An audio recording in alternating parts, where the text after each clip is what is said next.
Dahil sa naging interview ni Tony Gonzaga kay Julia Barreto, binalikan ng mga netizens ang naging statement ni Julia noong kasagsagan ng issue nila ni Bea Alonzo, Gerald Anderson taong 2019 na kung saan nadawit ito sa hiwalayan ng dating magkarelasyon.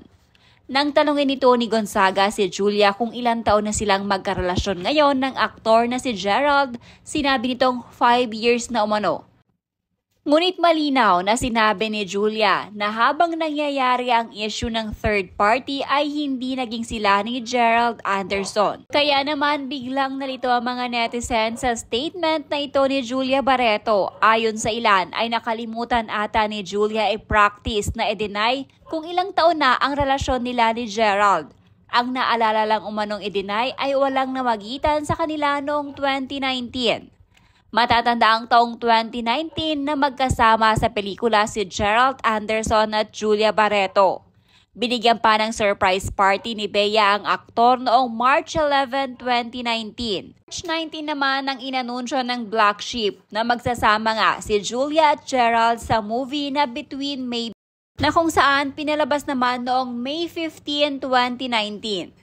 July 21 naman nang umugong ang balitang nagkakalabuan na si Bea at Gerald dahil sa post ni Bea Alonzo na kung saan sinabi nitong, "You can't make the same mistake twice. The second time you make it, it's not a mistake anymore. It's a choice." Dito na nga mas lalong umugong ang balitang nagkakalabuan na si Bea at Gerald at ang itinuturong dahilan nga ay si Julia Barreto. Lalo pat sa parehong araw ay may lumabas din na mga larawan na kung saan spotted si Julia at Gerald na magkasama sa kaarawan noon ni Raver Cruz. July 24 naman nang malaman ni Bea na sinabi umano ni Gerald Anderson na hiwalay na sila. Labis ang pagkagulat ni Bea noong araw na yon dahil hindi niya daw alam na wala na pala sila ng aktor.